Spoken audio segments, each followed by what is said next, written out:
तो चलिए शुरू करते हैं हम लोग। लास्ट टाइम पे जो डिस्कशन किया था क्वाड्रेटिक इक्वेशन के बारे में, हम लोगों ने देखा था कि एक नया तरीका हमें मिला था कंप्लीटिंग द स्क्वायर मेथड। ये कंप्लीटिंग द स्क्वायर मेथड किस काम आ रहा था सिद्धि? क्वाड्रेटिक इक्वेशन को सॉल्व करने के काम आ रहा था। क्वाड्रेटिक इक्वेशन को सॉल्व करने का मतलब ये था कि उसके रूट्स, दो मैक्सिमम रूट्स हो सकते हैं, वो दोनों ही रूट्स को हम फाइंड कर लें। रूट्स का मतलब क्या होता था? एक्स की वो वैल्यू जिसके लिए इक्वेशन ट्रू है, वैलिड है, सेटिस्फाई करता है। ठीक, अब इस कंप्लीटिंग द स्क्वायर मेथड को जो हमने सीख लिया था, अच्छा क्या सीखा था वो भी याद दिलाते हैं? याद है? याद है। हमने क्या देखा था कि जो भी क्वाड्रेटिक इक्वेशन लिखी रहती है उसमें जो एक्स वाला टर्म होता था, ऐसे ही समझाने के लिए मान लीजिए ये 3x square plus 2x plus 5 है सपोज फॉर एग्जाम्पल, ऐसी क्वाड्रेटिक है। तो कंप्लीटिंग द स्क्वायर में क्या देखा था? पहले एक्स स्क्वायर के कोफिशिएंट को कर लेते थे 1 करने का तरीका था 3, इसमें 3 से डिवाइड कर देना, ऐसे कर लिया फटाफट डिवाइड। ठीक है, उसके बाद हम लोग एक ब्रैकेट यूज करते थे, एक्स लिखा और एक्स के साथ वाला जो टर्म होता था कोफिशिएंट, यानी कोफिशिएंट ऑफ एक्स, उसका आधा मतलब जितना लिखा 2 से डिवाइड कर दो। तो अगर इसको हम 2 से डिवाइड कर देंगे तो आ जाएगा 1/3 इसका स्क्वायर टोटल का, और जितनी वैल्यू लिखी है उसका स्क्वायर करके घटा दो। इस तरीके से हम लोगों ने मेथड पढ़ा था, वो आपको याद होगा, और फर्दर सॉल्व कर लेते थे। मेथड समझ चुके हैं, आपको याद दिलाया केवल। इसी मेथड का इस्तेमाल करके अंशिका हम लोगों ने ये जो general equation of quadratic equation है, ये क्या है बेटा? कौन सी? जनरल या standard equation of quadratic equation, standard quadratic equation, standard form of quadratic equation. इसमें ए की वैल्यू 0 नहीं होनी चाहिए, क्योंकि ए 0 होगा तो लीनियर बन जाएगी, ये टर्म गायब हो जाएगा, इतना मिलेगा, दिस इज लीनियर। ठीक, इसको भी कंप्लीटिंग द स्क्वायर मेथड लगाया था और अल्टीमेटली हमें ये फॉर्मूला मिला था जिसे आप क्वाड्रेटिक फॉर्मूले के नाम से जानते पहचानते हैं। याद है ना? इसको श्रीधराचार्य फॉर्मूला भी बोलते हैं, जो हम बता चुके हैं, इंडियन साइंटिस्ट के नाम पे था है। अब ये जो फॉर्मूला मिला, ये कभी भी कहीं भी लग जाता है। आपके सिलेबस के लिए, आपके सिलेबस के अनुसार इस फॉर्मूले में एक्स की वैल्यू हमेशा रियल निकलेगी, या अगर अनरियल या इमेजिनरी होगी तो आप कह देंगे इसके सॉल्यूशन मौजूद नहीं है। जबकि हम ये जानते हैं कि इमेजिनरी नंबर्स भी होते हैं जिसकी चर्चा क्लास 11 में की जाएगी। ठीक, इमेजिनरी नंबर क्या थे? रूट के अंदर अगर कोई पॉजिटिव क्वांटिटी है तो ये रियल है, रूट के अंदर अगर कोई 0 है तो भी वो रियल है, लेकिन रूट के अंदर कोई निगेटिव क्वांटिटी है तो इमेजिनरी है। तो इस तरह के नंबर की चर्चा आपसे क्लास 11th में होगी, कक्षा 11 में होगी, है ना? और इसकी चर्चा हम लोग की अभी हो रही है। बात समझ में आती है? ये सब बातें पिछली बार की कर रहे हैं। अब यहाँ पर इस सिस्टम में इसका एक हीरो भी है, इस स्टोरी में एक हीरो होगा। तो ये हीरो था डिस्क्रिमिनेंट, या जिसको आप बोलते हैं डेल्टा b² - 4ac। ये डेल्टा हमारे लिए इंपॉर्टेंट रहता है। क्यों? क्योंकि इस डेल्टा की मदद से ही हम ये जान लेते हैं कि क्वाड्रेटिक इक्वेशन में मिलने वाले रूट्स का नेचर क्या है। तो ये डिस्क्रिमिनेंट क्या ऑफर करता है?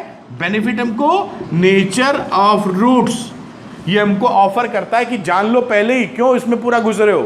पूरी फिल्म मत देखो, हीरो से मिला देते हैं, वो बता देगा क्या कहानी चलने वाली है। जैसे एक समय में शाहरुख खान रोमांटिक की पिक्चर बनाते थे ना, वैसे और भी पिक्चरें उनकी मौजूद हैं। तो मन में रहता है कि शाहरुख खान की फिल्म है तो हो सकता है रोमांटिक ही हो।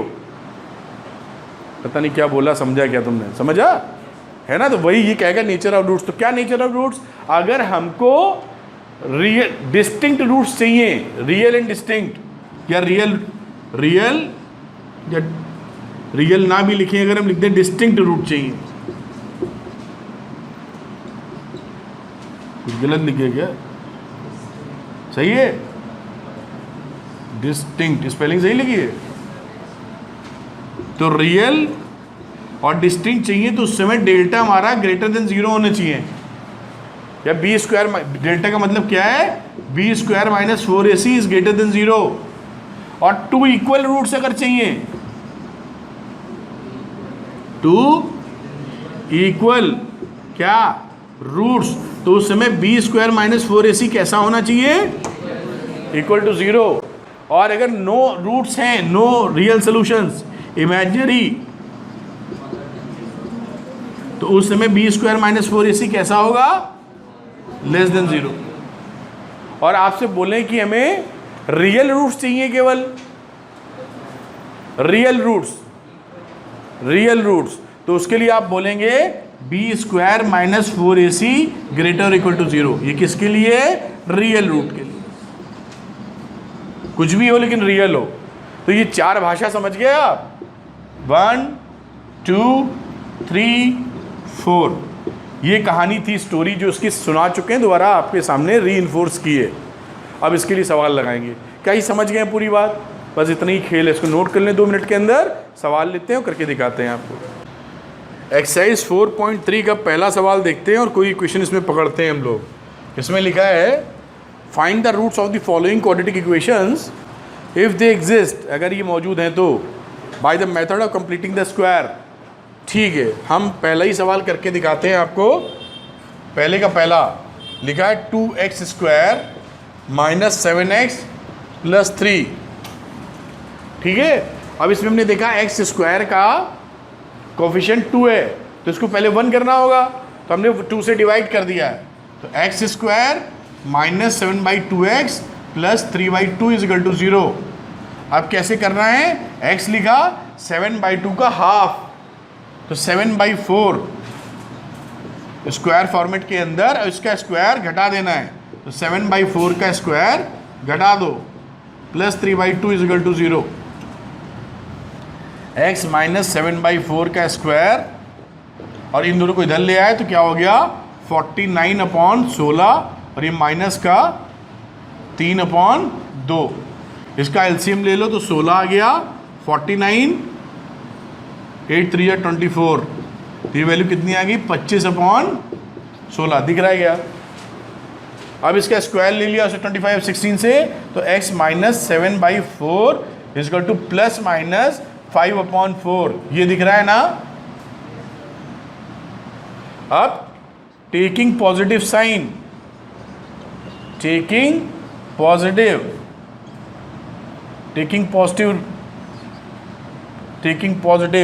तो x minus 7/4 is equal to plus का 5/4।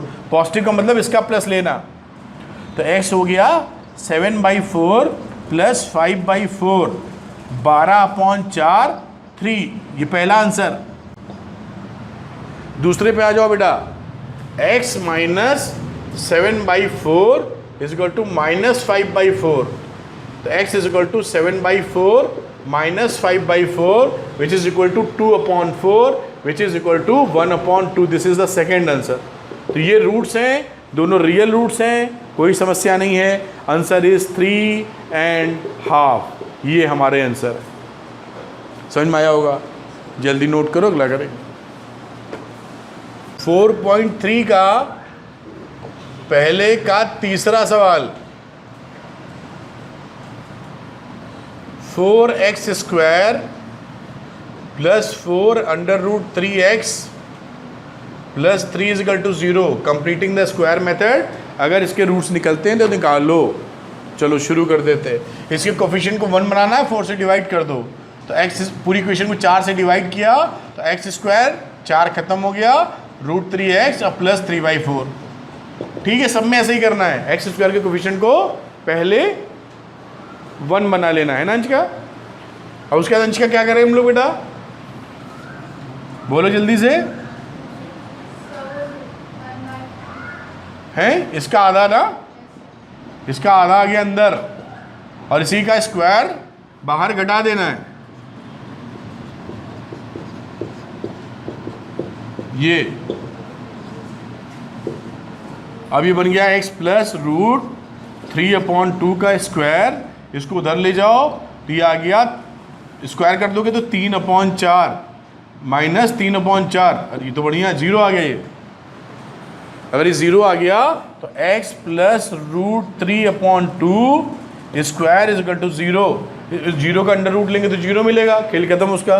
तो x plus root 3/2 is equal to 0, तो x की वैल्यू हो जाएगी माइनस रूट 3/2। तो क्वाड्रेटिक के 2 रूट्स होते हैं, लेकिन दोनों रूट्स ओवरलैप कर गए हैं, एक के ऊपर एक आ गया, इसलिए एक ही रूट मिला है -√3/2। ठीक है, नोट करो। अगला सवाल करें। अब देखिए ये जो क्वेश्चन है ना, इसी कोई जो सेकंड क्वेश्चन है उसमें बोला है कि जो पहले में दिए गए सवाल हैं उसमें क्वाड्रेटिक फॉर्मूला लगा के बताओ। तो अब इस क्वेश्चन में क्वाड्रेटिक फॉर्मूला लगा देते हैं। हमें मालूम था कि क्वाड्रेटिक फॉर्मूला के अनुसार ax² + bx + c = 0, इस इक्वेशन में x की जो वैल्यू आती है -b + -√b² - 4ac/2a होती है। तो इस x की वैल्यू निकालने के लिए हमको a b c पता हो तो निकाल पाएंगे। तो विकास a कितना है इससे कंपेयर कर रहे हैं, तो a कितना आया 4, b कितना आया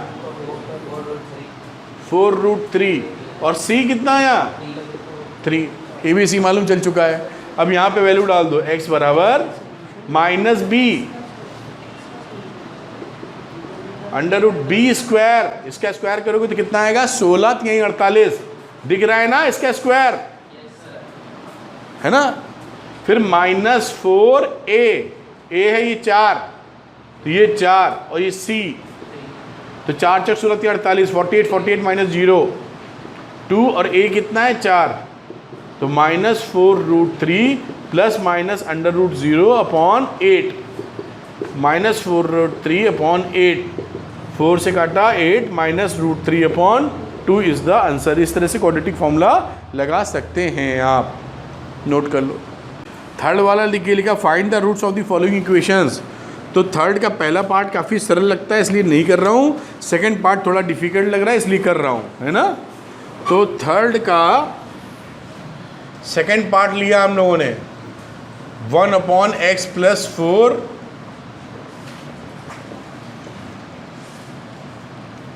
11/30 और लिखा है कि x की वैल्यू -4 और 7 के बराबर ना हो। तो ये इसलिए लिखा -4 और 7 के बराबर ना हो क्योंकि अगर ये वैल्यू x की बराबर हो जाएगी इसके, तो ये चीज़ें डिफाइन नहीं रहेगी, 1/0 हो जाएगा।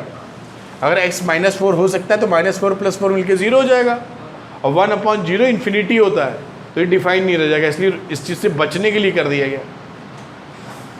अब इस इक्वेशन को सॉल्व करने के लिए आप एलसीएम ले लो, जैसे आप काफ़ी ज़माने से लेते आए हो।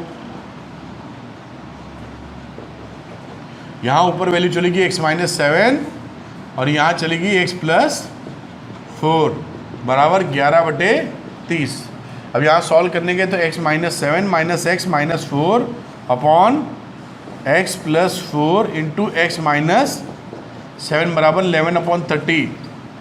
यहाँ से x कट गया, यहाँ वैल्यू हो गई -11 इसको मल्टीप्लाई कर लेते हैं, x² - 7x + 4x - 28 बराबर 11/30। ये 11 और 11 है तो 11 से काट दो, मतलब डिवाइड कर दो, तो यहाँ वैल्यू बचेगी -1/x² - 3x - 28 = 1/30। Cross multiplication x² - 3x - 28, ये 30 से मल्टीप्लाई हो गया तो -30, तो x² - 3x + 2 = 0। ये फाइनली इक्वेशन आई, इसको थोड़ा जान पहचान वाली इक्वेशन बना पाएँ। क्या इसमें ऐसा कोई लिखा है कि किस मेथड से करना है? नहीं लिखा है तो क्वाड्रेटिक फॉर्मूला लगा देते हैं, काम खत्म। वैसे क्या स्प्लिट भी हो रहा है क्या? ये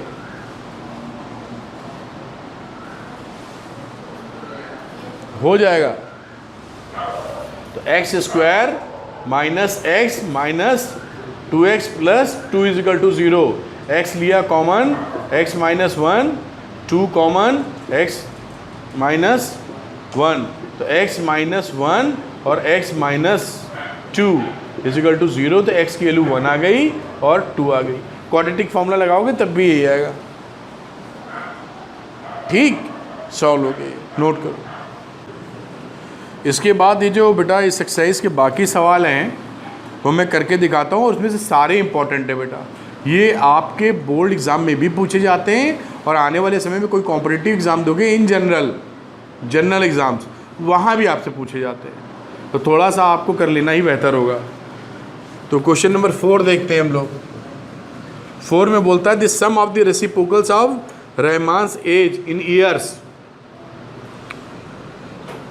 3 years ago and 5 years from now is 1/3. Find his present age. Rahman की जो प्रेजेंट एज थी, रहमान्स प्रेजेंट एज मान लेते हैं x ईयर, ठीक है। अब बोला 3 साल पहले 3 years ago रहमान की एज क्या रही होगी, x - 3, और 5 साल बाद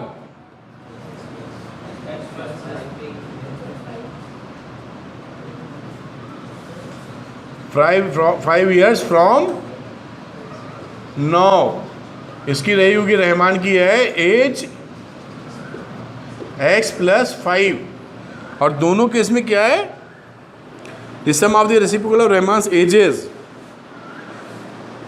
इन दोनों की एज का रेसिप्रोकल यानी 1/x - 3 + 1/x + 5 इज 1/3, x निकालने का बना। तो इसमें क्या बढ़िया चीज़ हो जाती है कि बेटा क्वाड्रेटिक सॉल्व ही नहीं करनी है, क्वाड्रेटिक फॉर्म भी करनी है। That is the reason why this type of questions are very extremely important, क्योंकि आपका भेजा लगता है यहाँ, सीधे सीधे दे दिया तो लग गए फॉर्मूला लगाने, लेकिन अब उसने कहा इक्वेशन बनाओ भी, तो बनाओ में रटोगे कैसे बताओ, वो तो तरीका आना चाहिए ना, समझ बूझ लगानी पड़ेगी। Are you getting my point? तो इस केस में अब हमारे पास ये वैसे ही सवाल है जैसा अभी किया था हम लोगों ने, है ना। अब इसको करना चाहें तो थोड़ा हम शॉर्ट तरीका अपनाएंगे, एलसीएम लेते हैं, ये देखो x - 3 और x + 5, ऊपर x + 5 इधर x - 3 है, तो क्या आ जाएगा 2x लिखना पड़ेगा, नहीं तुम लोग कंफ्यूज कर जाओगे, x + 5 और x - 3, x मिलके 2x हो गया, 2x + 5 हो गया, ऊपर हो गया 2x + 2, 5 में से 3 गया, 2 बचा, और नीचे क्या बचा, x² + 5x - 3x - 15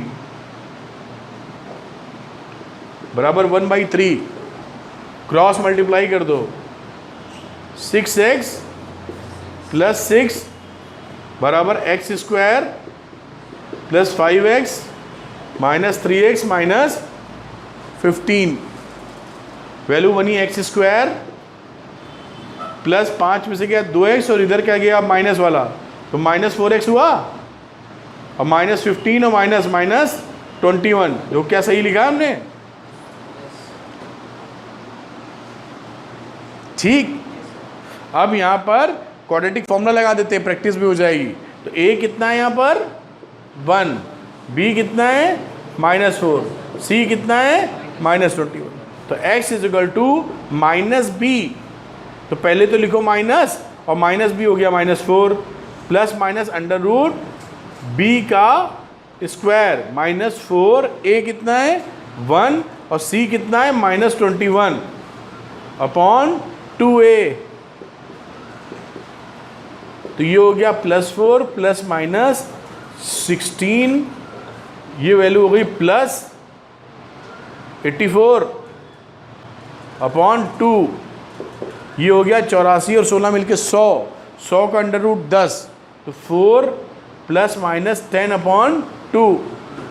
अब प्लस लोगे तो क्या मिलेगा 4 + 10 upon 2 which is equal to 14 upon 2 यानी 7 ईयर्स।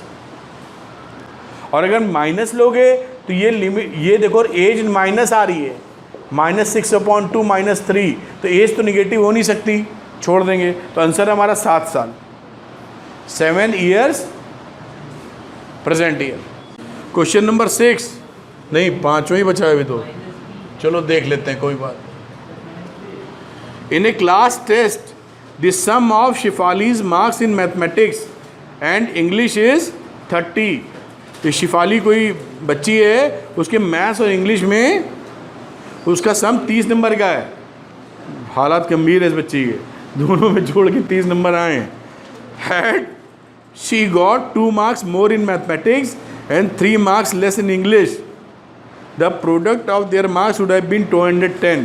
ये देखो इस तरीके से मान लेते हैं मैथ्स में उसको कितने नंबर मिले x, तो इंग्लिश में कितने मिलेंगे 30 माइनस एक्स। देखिए यहाँ पर y नहीं लिया है, क्योंकि अगर y लेते तो 2 वेरिएबल बनते। हम लोग क्वाड्रेटिक सिंगल वेरिएबल में पढ़ रहे हैं, तो कोशिश करेंगे एक ही वेरिएबल है। तो दोनों का सम 30 था, तो एक x है तो दूसरा 30 माइनस एक्स है।